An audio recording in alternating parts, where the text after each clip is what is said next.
আমন্ত্রণ জানাচ্ছি সংবাদপত্রের পর্যালোচনা ভিত্তিক পত্রিকার চোখে দেশ অনুষ্ঠানে।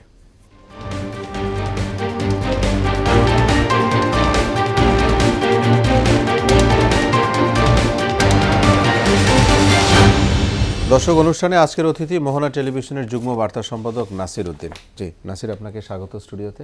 আমরা শিরোনাম পড়ে এসে আলোচনায় যাব। আমরা দেখে নিব যে আজকের দৈনিক পত্রিকার শীর্ষ দৈনিকগুলোর প্রধান প্রধান কী শিরোনাম রয়েছে। প্রথম আলো শিরোনাম পড়ব অবশেষে টিউলিপের পদত্যাগ, যে বিষয়টি নিয়ে খুব আলোচনা চলছে। বাবর সহ 6 জন খালাস, পরেশ বড়ুয়া সহ 5 জনের সাজা কমল। জুলাই আগস্টের মধ্যে নির্বাচন চাইল বিএনপি। নিয়ন্ত্রণহীন দখল, চাঁদাবাজি, সব বিনিয়োগ সংস্থাকে এক ছাতার নিচে আনতে হবে প্রধান উপদেষ্টা। তত্ত্বাবধায়ক ব্যবস্থা, মোট 505 আসনের দ্বিকক্ষ বিশিষ্ট সংসদের সুপারিশ 2টি কমিশনের, এরকম শিরোনাম ছিল ইত্তেফাকের। রয়েছে সমকাল, জানব আমলাদের চাপে পিছু হটছে কমিশন, জনপ্রশাসন সংস্কার, মন্ত্রিসভা থেকে পদত্যাগ করলেন টিউলিপ। বাংলাদেশ প্রতিদিন, চাপ বাড়ছে নির্বাচনের, জুলাইয়ের ভোট সম্ভব বিএনপি। বিদেশি বিনিয়োগকারীদের অভিযোগের পাহাড়, বেকার হচ্ছে কর্মক্ষম মানুষ। অভিন্ন দাবি মিত্রদেরও, এবছরে মাঝামাঝি নির্বাচন চায় বিএনপি। শেখ হাসিনা ও জয়ের বিরুদ্ধে মামলা। অবশেষে মন্ত্রিত্ব ছাড়লেন টিউলিপ, ফ্ল্যাট কেলেঙ্কারি।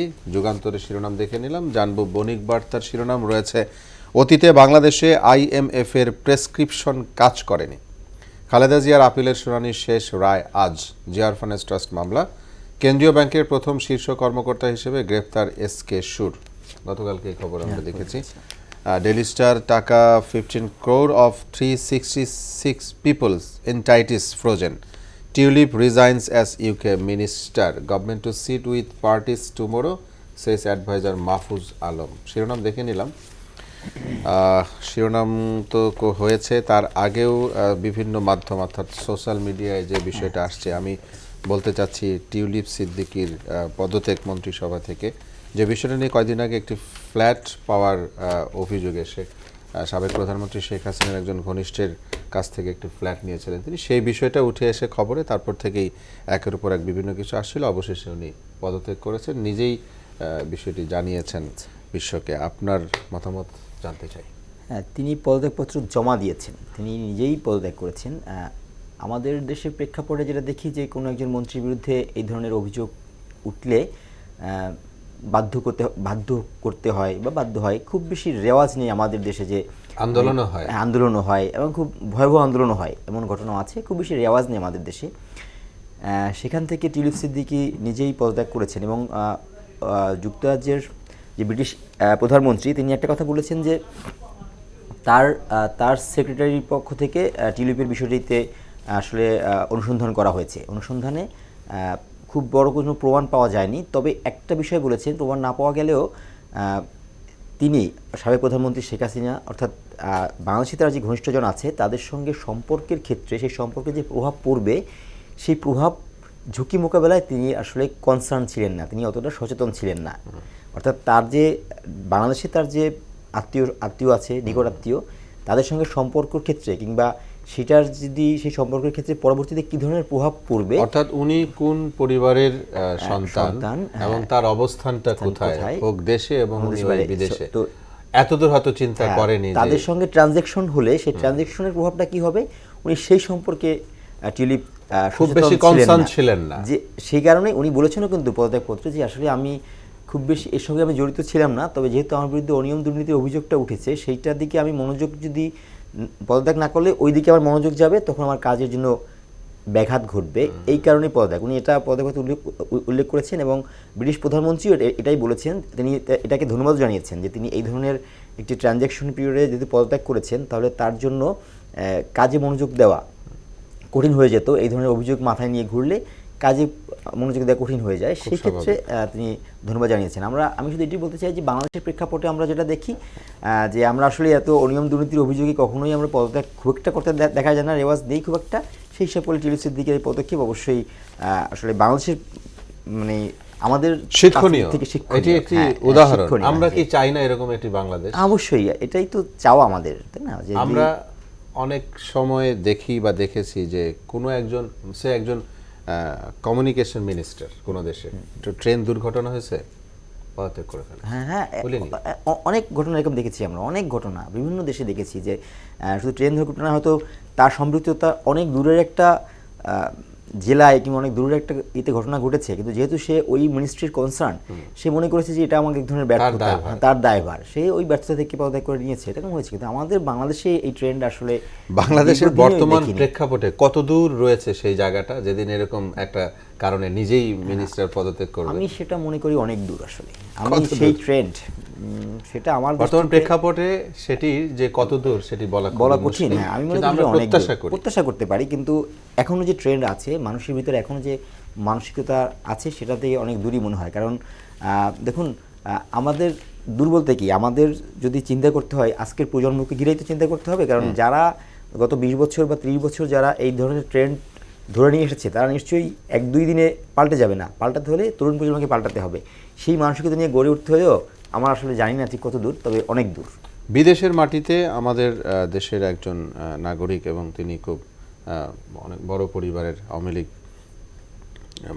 মানে সাবেক প্রধানমন্ত্রী শেখ হাসিনার ভাস্তি। এই জায়গায় কি মানে আওয়ামী লীগের রাজনীতিতে কোনো নেগেটিভ প্রভাব পড়তে পারে? দেখুন, আওয়ামী লীগের রাজনীতিতে নেগেটিভ প্রভাব যা পড়ার, সেটা আসলে বেশ পড়েই গেছে। এই ঘটনার জন্য মানে নতুন করে আরো প্রভাব পড়লো কিনা এটা? হ্যাঁ, দেখুন, এই ধরনের প্রভাব হতে পারে। ধরুন যে শেখ রেহানার মেয়ে, তিনি পদত্যাগ করেছেন দুর্নীতির অভিযোগে, সেটার সঙ্গে ওই পরিবারের সম্পর্ক আছে। হ্যাঁ, আওয়ামী লীগের সম্পর্ক বলতে কি, আওয়ামী লীগ আর শেখ হাসিনা পরিবার, শেখ মুজিবের পরিবারও কিন্তু আসলে এক ধরনের আমার দৃষ্টিতে অঙ্গাঙ্গিভাবে জড়িত। সেই হিসেব করলে ওই পরিবারের দুর্নীতি উঠে আসছে, কিন্তু আমার দৃষ্টিতে অন্য জায়গাটা সেখানে হচ্ছে টিউলিপ সিদ্দিকের চেয়েও যদি দুর্নীতির চিন্তাই করতে হয়, সেখান থেকে তো শেখ হাসিনা বা তার অন্য যারা, শেখ রেহানা, তাদের দুর্নীতি তো আর বেশি করে সামনে আসছে। হ্যাঁ, তো মানুষের ভিতরে এই পারসেপশনটা আগেই হয়ে আছে যে যদি মানুষ যেটা মনে করে যে অন্ততপক্ষে যে এই 5 আগস্টের পরে বা আগে পরে যে ঘটনাগুলো সামনে আসলো, সেক্ষেত্রে আওয়ামী লীগ পরিবার হিসাবে, বঙ্গবন্ধু পরিবার হিসাবে শেখ হাসিনার যে দুর্নীতি, শেখ রেহানার যে দুর্নীতিগুলো সামনে আসছে আমাদের জাতির সামনে, তাতে আওয়ামী লীগের আসলে ইমেজ ক্ষুণ্ণ হওয়ার জন্য যতটুকু হওয়ার সেটা হয়েই গেছে। টিউলিপ সিদ্দিক ইস্যুতে খুব বেশি প্রভাব পড়বে বলে আমার মনে হয় না। তবে হ্যাঁ, এটা তো মানুষের মনকে মনে করেই দেওয়া যে না, আরও একজনকে পদত্যাগ করতে হলো, যদিও তার বিষয়টি এখন পর্যন্ত পুরোপুরি প্রমাণিত না। সে পদত্যাগ করেছে, প্রমাণিত না হলেও কিছু ঘটনা তো সামনে আসছে, সেটা তো অস্বীকার করার উপায় নেই যে কিছু ঘটনা সামনে আসছে। হ্যাঁ, যা ঘটে, বিশেষ করে রূপপুর নিয়ে যে ধরনের ট্রানজ্যাকশন হয়েছে, সেখানে তার অবদানের বিষয়টি সামনে আসছে। সব কিছু মিলিয়ে হ্যাঁ, কিছু প্রভাব তো অবশ্যই আছে, তবে খুব যে ভয়াবহ প্রভাব নতুন করে একেবারে অনেক কিছু সামনে চলে আসলো, আমার কাছে সেটা মনে হয় না। জি, 10টা আগস্ট মামলায় গ্রেফতার ছিলেন বাবর, সাবেক স্বরাষ্ট্র প্রতিমন্ত্রী। উনি কালকে খালাস পেয়েছেন, আজ বা কালকে যে কোনো সময় উনি, তার মুক্তিতে আর বোধহয় কোনো বাধা নেই, সেটাই সেরকম দেখছিলাম। হয়তো প্রতিবেদন হাতে গেলার পরে ওখান থেকে তিনি যেতে পারেন। দেখুন না, এটা তো আসলে বিচারিক একটা বিষয়। বিচারিক বিষয়ে আমরা 2004 সালের দিকে খুব সম্ভবত এই ঘটনাটা, 2004 সালের দিকে আপনার চট্টগ্রামে এক রাতে 10টা অস্ত্র মামলা, কিছু 10টা অস্ত্র মানে ঢুকে যায়, কিছু ঢুকে যায়, এবং 10টি ট্র্যাক রাখা ছিল, সেখানে কিছু অস্ত্র লোড করা হচ্ছিল। তখনকার সময় এটাই জানাজানি হওয়ার পরে ধরা পড়ে যায়। তো সেই মামলায় এর আগে তো তিনি যাবজ্জীবন কারাদণ্ডে পেয়েছিলেন। এখন বিচারক আদালত নতুন বিচার প্রক্রিয়ায় এসে তিনি খালাস পেয়ে গেলেন, এবং তার সঙ্গে ভারতের একজন উলফা নেতা, তিনি বোধহয় তারও কমেছে, সাজা কমেছে। দেখুন, এটি বিচারক প্রক্রিয়া। বিচার শেষে তার যে ধরনের মনে হয়েছে যে সওয়াল জবাব শেষে তিনি ছাড়া পেয়ে গেলেন। তো এখন অর্থাৎ এটি বিচারিক প্রক্রিয়া মানে নিয়ম অনুযায়ী উনি এসেছেন।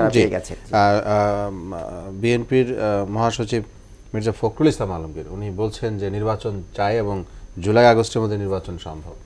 হ্যাঁ, সম্ভব। আমি আরও কিছু, আপনি যখন পড়ছিলেন হেডলাইন, তার আমিও দেখে আসলাম যে নির্বাচন নিয়ে চাপ বাড়ছে। নির্বাচনের চাপ বাড়ছে। বিএনপির সঙ্গে তার যারা মিত্র আছে, তারাও মনে করে যে এই বছরের মাঝামাঝিতে, অর্থাৎ এখন তো জানুয়ারি, আর হয়তো 5-6 মাসের ভিতরে নির্বাচনের আয়োজন সম্ভব, এটাই তারা মনে করে। অর্থাৎ নির্বাচন নিয়ে বিএনপির যে পথে হাঁটা, সেই পথে তার মিত্র বলতে আসলে একসময় আমরা হয়তো জামাতকেও মনে করতাম, একসময় জামাতও মিত্র ছিল, তবে এই মুহূর্তে জামাত সেই মিত্রদের কাতারে পড়ছে বলে আমার কাছে দৃশ্যমান মনে বর্তমান হয় না। প্রেক্ষাপট অনুযায়ী হ্যাঁ, মনে হচ্ছে না দুজন দুজন দুই দিকে আছে নিজেদের মতো করে কাজ করছে। সেই পক্ষটা হওয়ার কারণে একটা যৌক্তিকতা আছে, সেটা হচ্ছে একসময় ধরেন রাজনীতিতে আওয়ামী লীগ এবং বিএনপি ছিল দুই মেরু, ঠিক আছে। এখন যেহেতু আওয়ামী লীগ আসলে মেরু ঠিকই আছে, কিন্তু মনে হয় না যে তারা মাঠের রাজনীতিতে সেভাবে ফ্যাক্টর হয়ে উঠবে এখনো পর্যন্ত। সেক্ষেত্রে জামাত তাহলে সেকেন্ড পজিশন কিংবা ফার্স্ট পজিশন, সেকেন্ড ফার্স্ট, হ্যাঁ এটাই এখন বিএনপি জামাত তারা আসলে সাধারণ জনগণের মাইন্ড সেটআপটাও এইভাবে হয়ে গেছে। তো সেই কারণে জামাত নির্বাচন চাচ্ছে, তারা নির্বাচন চায়, তবে এই বছরই চায় সেরকম কথা এখনো পর্যন্ত তারা মানসিকতায় প্রকাশ পায়নি। আসলে বিএনপি চাচ্ছে যেটার কারণে তারা বলছে যে ধরনের সংকট, কিছু সংকট তো দেশে চলছে, যেমন ধরুন আপনি একটা দেখছিলেন তখন যে চুরি ছিনতাই ভয়াবহ আকারে ধারণ করছে, আমি এটা দেখছি, এটা আমরা প্রতিদিনই দেখছি, প্রতিদিনই দেখছি ঘটনা আছে। তো এইরকম আইন শৃঙ্খলা পরিস্থিতি সহ বেশ কিছু ইস্যুকে আসলে বিএনপি এখন নিয়ে নিচ্ছে, মানে সামনে আনছে যে এই ঘটনাগুলো নির্বাচিত সরকার হলেই এইসব ঘটনাগুলো মোকাবেলা সম্ভব, যে কারণে বিএনপি নির্বাচনটা চাচ্ছে। বিএনপির এই চাপটা অব্যাহত তারা রাখবে, আসলে তারা রাখবে, সামনের দিনগুলোতে চাপটা অব্যাহত রাখবে, কারণ বিএনপি নির্বাচন চায়। তবে একটা বিষয় সেখানে আমি যদি মনে করি, দেখুন যদি আওয়ামী লীগ ফল্ট না করতো, তাহলে কি আওয়ামী লীগ যদি ফল্ট ওই সময় না করতো, যদি ওই ধরনের ঘটনা 5 আগস্ট যে ধরনের রেভলিউশন হয়েছে, যদি সেটাকে তারা মোকাবেলাও করতে পারতো এট দ্য ডে, তাহলে কি এই মুহূর্তে কারা মোকাবেলা করতো? আওয়ামী লীগ যদি করতে পারতো, আওয়ামী লীগ যদি নিজেদের অবস্থানে পারতো, তাহলে কি এই মুহূর্তে দেশে নির্বাচন হতো? স্বাভাবিক খুব বেশি মনে হয় নির্বাচন হতো? কিছুই হতো না। তাহলে বিএনপিকে সেই অপেক্ষা থাকতে হইতো ওই সময়টা পর্যন্তই। কিন্তু ধরেন এই টার্ম, আওয়ামী লীগের এই টার্ম শেষ হওয়ার মিনিমাম, তারপরে হয়তো কি হবে সেটা জানা যায় না, আমরা মিনিমামটা বলছি। যদি এই ধরনের রেভলিউশন ছাত্রদের মাধ্যমে না হতো, তাহলে কিন্তু সে অপেক্ষা করতে হতো। সেই হিসাব করলে বিএনপির ওইটাও দেখা উচিত। আসলে ধরেন ছাত্রদের আন্দোলনের প্রেক্ষিতে যে ধরনের আমরা দেশ পেলাম, সেই দেশটাকে সংস্কারের জন্য যে সময়টা, সেই সময়টা কিছু সময়টাও তো আসলে দরকার। যদিও জি, আপনি তার মানে আপনি বলতে চাচ্ছেন, বা খুব স্বাভাবিকভাবে বোঝা যায় যে সংস্কারের প্রয়োজন বা সংস্কারের দিকে যাওয়া উচিত, না গিয়ে আসলে তারপরে নির্বাচনে আসা উচিত। যে সংস্কার তো হচ্ছে, আমরা দেখছি দৃশ্যমান সংস্কারগুলো কি হচ্ছে বা হয়েছে, সেই জায়গাটা অবশ্য আপনার সাথে আমি এবার একটু বলতে চাই। খুব বেশি আসলে এখনো পর্যন্ত খুব বড় আকারের যে কোনো পরিবর্তন দেখতে পাচ্ছি, মানে একেবারে ভিজিবল হয় না, যে একদম আপামর জনতা খুব বুঝে গেল যে না এই সংস্কার, এই সরকার আসার পরে আমরা ওই সমস্যাগুলো খুব ফেস করছিলাম, সেখান থেকে আমরা খুব ভালো অবস্থানে চলে গেলাম। সেই ধরনের ভিজিবল এখনো পর্যন্ত কিছু মনে হয়নি। তবে এই ধরনের প্রক্রিয়াও কি আসলে খুব একদিন বা 2 দিন বা 1 মাস 2 মাসের বিষয় কিনা সেটা নিয়ে সেটাও কিন্তু সম্ভব না। কারণ আপনি একটা সিস্টেম ভাঙতে গেলে আপনি মনে করেন আজকে বললাম কালকে সিস্টেম ভেঙে গেল, এটা কিন্তু হয় না। এটা একটা প্রক্রিয়ার ভিতরে যেতে হয়। সেই প্রক্রিয়াটা জনগণ আশা করছে, আমরাও আশা করছি, কিন্তু সেই প্রক্রিয়াটা কি আসলে সম্ভব হবে কিনা।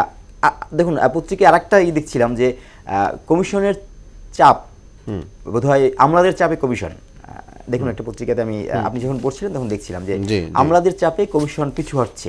হ্যাঁ, তো এই ধরনের সমস্যাগুলো যখন সামনে আসবে, যদি পিছু হটতে থাকে কমিশনগুলো, তাদের যদি পিছু হটতেই হয়, তাহলে কি আমাদের সেই কাঙ্ক্ষিত লক্ষ্যমাত্রা আমরা পৌঁছাতে পারবো? আবার একটা আমলাদের চাপে পিছু হচ্ছে, সমকাল এরকম একটা করছিল। আবার ধরুন গতকালকেই বিএনপি মহাসচিবকে প্রশ্ন করা হয়েছিল, এই যে বিচার প্রক্রিয়া যেটা এখন চলছে, স্বৈরাচার শাসকদের যে বিচার প্রক্রিয়া চলছে, সেটা কি বিএনপি এগিয়ে নেবে? প্রশ্ন ছিল কালকে মির্জা ফখরুলের কাছে। সে বলছে হ্যাঁ, আমরা বিএনপি ক্ষমতায় গেলে তাদের প্রধান অগ্রাধিকার হবে আওয়ামী লীগ সরকারের বিচার করা।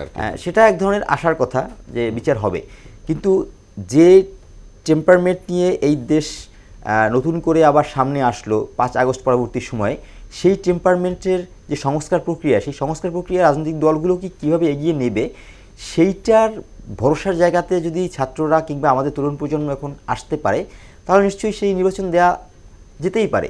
কিন্তু সেই ভরসা তারা করছে কিনা, সেই ভরসা করে জায়গাটা তৈরি হয়েছে কিনা, সেই সব বিষয়গুলো নিয়ে এক ধরনের আসলে আমার কাছে মনে হয় টানাপোড়েন। কারণ যদি দেখুন এই সরকার কিন্তু মূলত আসলে ছাত্র জনতার প্রতিনিধিত্বকারী সরকার, তাই না? এখানে তো যদিও একজন উপদেষ্টা আছে, তাই না, কিন্তু আমরা বিশ্বাস করি এবং তখন দেখেছিও ছাত্র জনতার যে সরকার, তাদের মনোনীত, তাদের চাওয়া পাওয়ার একদল সরকার অর্থাৎ বৈষম্য বিরোধী সময় যারা ভূমিকা রেখেছিল, তারাও কিন্তু সেখানে আছে এবং তাদের প্রতিনিধিত্ব আছে, কিন্তু মানে এমন না যে তারা শুধু চেয়েছে সেটা হয়েছে, তাদের প্রতিনিধিত্ব আছে, অন্তত 3 থেকে 3 জন তো আছেই, প্রতিনিধিত্ব আছে। সুতরাং আমরা ধরে নিচ্ছি যে এখানে ছাত্র জনতার অংশদারিত্বমূলক একটি সরকার। তারা যখন মনে করবে, তারা যদি মনে হয় যে না হ্যাঁ আমরা যখন এখান থেকে সরে যাব, তখন সেই সরকার আমাদের চাওয়াগুলোকে পূরণ করবে, তারা নিশ্চয়ই সেটা তখন সেভাবে দেখবে। সব মিলিয়ে আমাদের দেশের মানুষের সব ধরনের চাওয়া পাওয়া প্রত্যাশা পূরণ হোক, সেটি প্রত্যাশা করে আপনাকে অনেক ধন্যবাদ আজকে আমাদের সঙ্গে সময় দেওয়ার জন্য।